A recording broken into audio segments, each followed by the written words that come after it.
kamusta po kayong lahat? I hope nasa mabuti po yung kalagayan kasama ang inyong mga mahal sa buhay. So ito na naman tayo, papasok na naman ako ng duty at ito nga naka-uniforme na ako. At syempre hindi makukumpleto ang ating uniform kapag walang name tag, ayan mahalaga yan. At syempre itong aming bagong waist pin, so ayan ikakabit din natin yan sa ating uniforme. So ayan minamagnet lang yan. At syempre yung aming ginagamit na button para pangsara ng aming neck. At dahil nga food server ako dito sa aking barkong pinagtatrabahuan, so ayan magsusuot tayo ng apron kasi nga part ito ng aming uniforme dito. Mapa-breakfast man, lunch or dinner, so kailangan namin magsuot ng apron.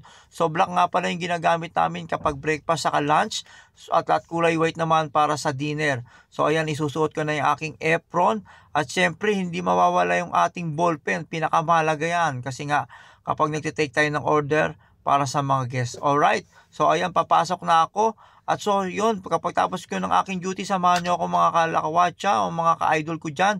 At lalabas tayo dito kasi nasa port kami ng Newfoundland dito sa Canada. Let's go! 5 hours later. Okay, so yung mga idol, ayan, nakalabas na tayo ng barko. Ayan, samahan nyo kung mag-ikot-ikot dito sa St. John, Newfoundland dito sa Canada. Ayan, so ayan, naglalabasan na rin yung mga pasahero namin, yung mga guests namin, pati mga crew. Ayan. So ako, first time ko rito na makalabas dito sa lugar na to. So tara, samahan nyo ako mag-explore dito sa St. John. Okay, so yung mga idol, ayan, no? So ito, nakakit na ako sa bandang taas. So ito, makikita nyo. Parang dito na yung pinaka-downtown niya. Maganda kasi malapit lang siya. So mamimili na lang ako kung saan ako pupunta, kung dito o dito sa kabila. So dito yan, may akyatan papunta sa taas. Siguro park yan sa taas. Tapos dito. So ito na yung pinaka-downtown niya. So malapit lang sa pinaka-port namin. Ayan na. Mga ilang hakbang lang mula sa port terminal. Tapos ito yan, nakalagay dyan. Ano, Welcome St. John. Okay. So tara, samahan nyo akong mag-gala-gala rito. Alright, let's go. So ayan mga idol. So dito na lahat ng mga shop niya. Ayan. Lahat ng mga shop na gusto nyong pagbilhan ng mga souvenir, so andito na lahat. O ayan, maganda siya kasi may mga lamesa. Ayan, pwede kang tumambay sa mga lamesa. Dito, ito, ayan, may mga lamesa pwedeng pagtambay. Ganda rito mga idol. Probinsya siguro to dito sa Canada. Pero napakaganda. Okay, tatingnan natin yung mga souvenir ko. Ang ganda ng mga souvenir, no? Eh, mga pambata, oh. Okay, yung mga idol, dito na lahat ng mga souvenir shop, oh. Ganda ng mga souvenir shop dito, oh. Dami, oh. Okay, so ayan, may mga studio and cocktail bar na rin dito. Ayan, oh. Mga nagiinom na sila, kumakain, ang beer. Maganda. The Salt House Kitchen. Ayan. Shoutout sa lahat sa kanila, kumain sila ng fish and chips. Okay.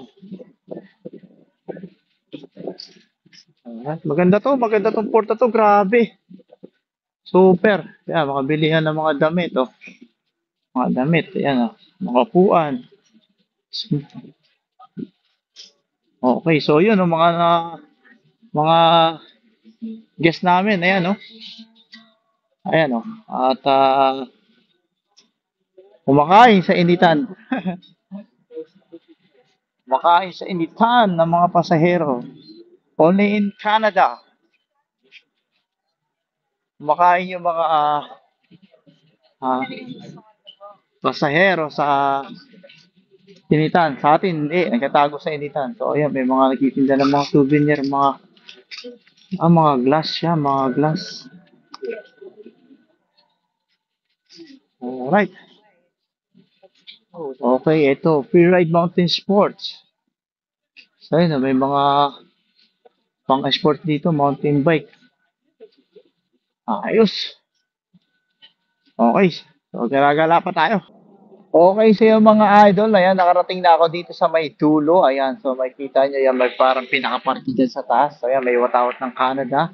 At ayan, parang hotel yata ito, itong brown na building na ito. Tapos, dito meron siyang maliit na parke. Ayan, so, ayan, may mga tambayan dito, ayan. So, Harbor Pilots and Leading Lights. So, parang, ano tong lugar na to, mga idol.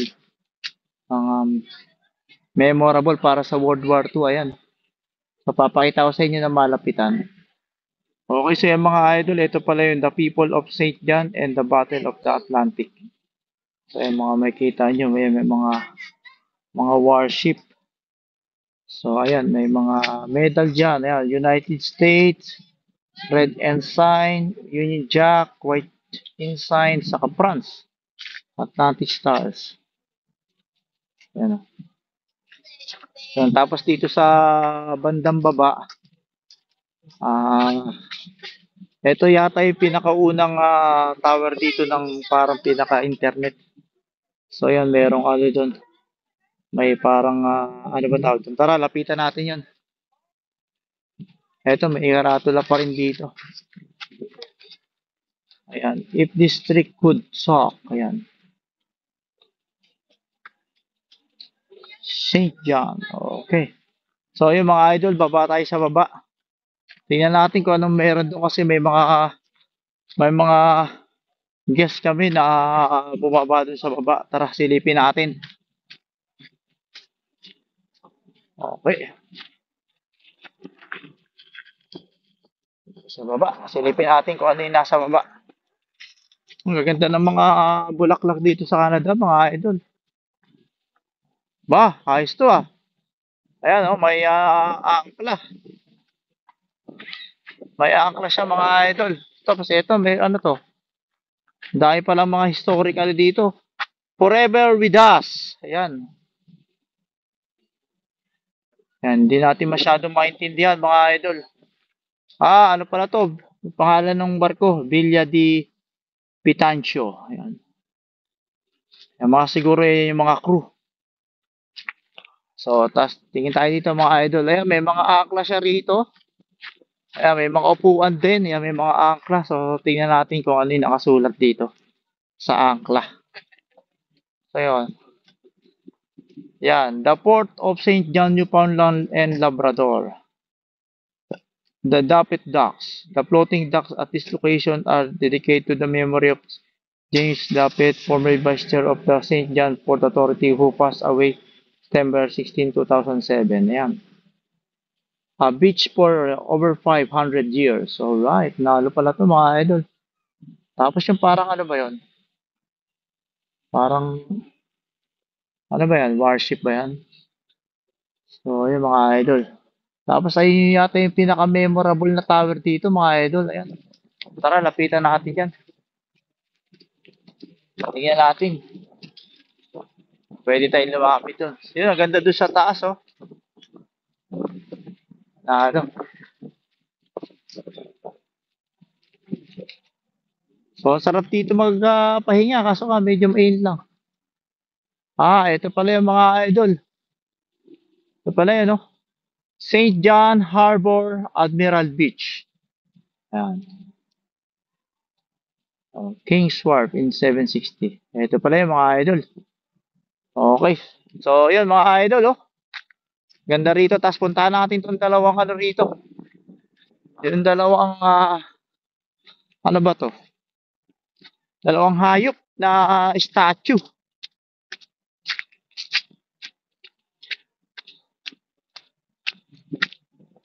Ayan, ano ba to? Mga aso pala to mga idol. Dalawang aso. So ito, merong karatula dito.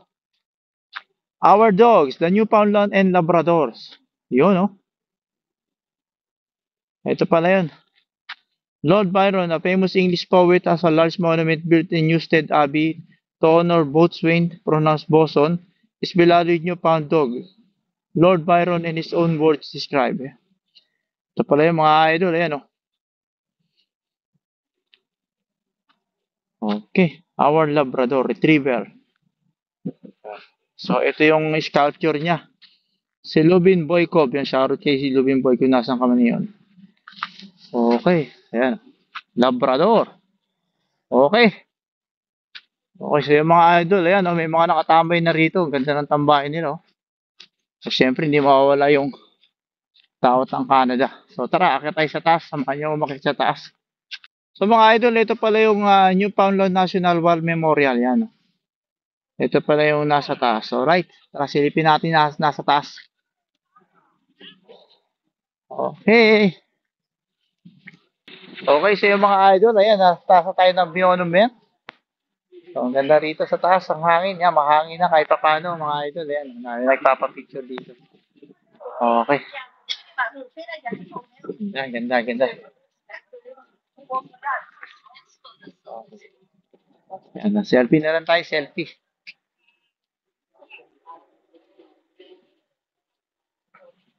Tapos dito tayo sa baba, ayan, may utawat ng ano. Tapos yung mga idol, yun, nakapagpa-picture tayo dun sa monument. Ito lang yung nasa tabi ko, ayan. So, dito naman tayo sa second road. So, parang wala na masyadong mapupuntahan dun. Pero dito, sa second road, ayan, may mga bilihan ng mga bookstore, ayan, may mga restaurant din. Ito, yung puti na yan. So, ayun, may pet shop din doon. So, tara, lakad-lakad tayo dito sa second road. Okay, so yung mga idol, ito pala yung monument kaganina na nadaanan natin, no? So, ayan, no? So, parang ito yung isang inauguration, eh. Makita nyo, marami sundalo. Tapos, ito yung monument, ayan. So, ito, meron pa siya rito. Ayan, commemoration of the centennial of the Newfoundland National War Memorial and Reputation of an Unknown Newfoundland Soldier. So, ayan, mga idol, dami soldier, oh. So, ayan, makikita nyo, may isa pang picture dito. Actually, nakadikit siya sa wall. So, ayan, yun pa. Saint John, Newfoundland and Labrador. So, yun yung kaganina, yun nasabi ko kanina, yun napunta natin yung sa aso, tungkol sa aso. So, yun siya, oh. Solid, mga idol, solid. O, Sara, lakad-lakad pa tayo papunta doon, mga idol. Okay, so mga idol, ganda ng mga restaurant dito, oh. Panalo, di ba?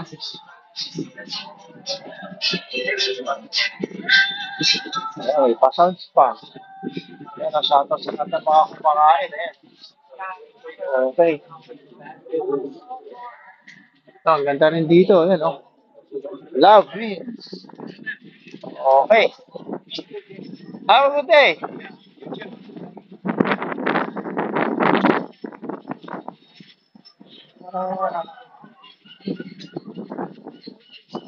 Ang dami, puro restaurant na pala dito, mga idol, puro restaurant. Okay, so yung mga idol, ayan, nakarating na ako sa dulo. So, ito, ayan, meron ditong Hong Kong restaurant. Ayan, Chinese and Canadian cuisine. So, ayan, ah, yung mga crew member, ayan, na gustong kumain dito. Ayan, namimiss ang pagkain ng Asia. Ayan, may Hong Kong restaurant dito sa dulo. So, ayun, wala na masyadong ganap doon. So, yun, mga nadaanan ko kanina, mga restaurant, puro restaurant siya. Okay, so yung mga idol, ito yung pinakamapa ng St. John. Ayan, nakapinta rito. So, ayan, no, may mga numbers siya. So, ayan, may guide naman. Ayan, may laneway sa public art. So, ayan, mga idol. So, dito yan. Dito sa gilid naman, makita yung mga lugar, kung ano yung mga lugar niya. So, ayan, number 1, Delta Hotel. Ayan. So, syempre, kung bago ka pa lang dito sa St. John, Newfoundland, ayan, pinaka-guide mo yan. So, ang galing, galing, galing. Ayos, ah. Oh, di ba? Okay, so yung mga idol, ay may nadaanan akong sikat na bilihan dito, grocery store dito sa Canada, itong Dolorama. Tara, puntahan natin, pasok tayo sa loob.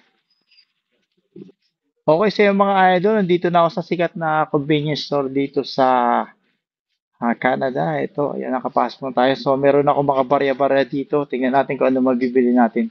Pero nag-iikot-ikot muna ako, nagtitingin-tingin. So, dito ko sa mga pambata. Ayan, mga laruan, mga pambata. Ito, mga laruan pambata. Ayan. Siyempre, yung mga pang swimming dyan, mga gagas. Alright? Tingnan natin kung ano mabibili natin.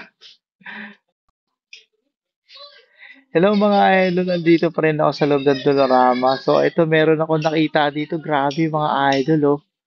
Mga Hot Wheels, ayan, oh. Paborito to ng anak kong babae na si Karel. Ayan, shoutout kay Karel ate. Ang daming Hot Wheels dito, grabe.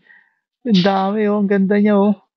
Tingnan niyo, tapos meron pa mga Black Panther edition, ayan, oh. Black Panther edition.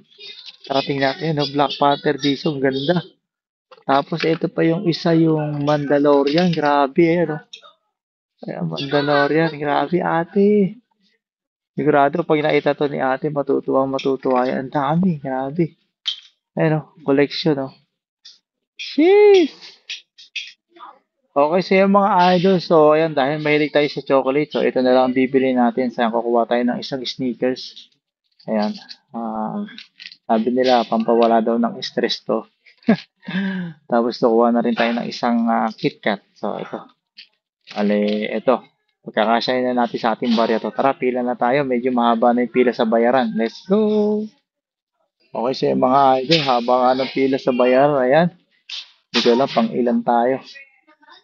Tara, bayaran na natin tong KitKat saka itong sneakers. Idol, tara, bayaran na natin itong ating pinabili. Holidays, madam.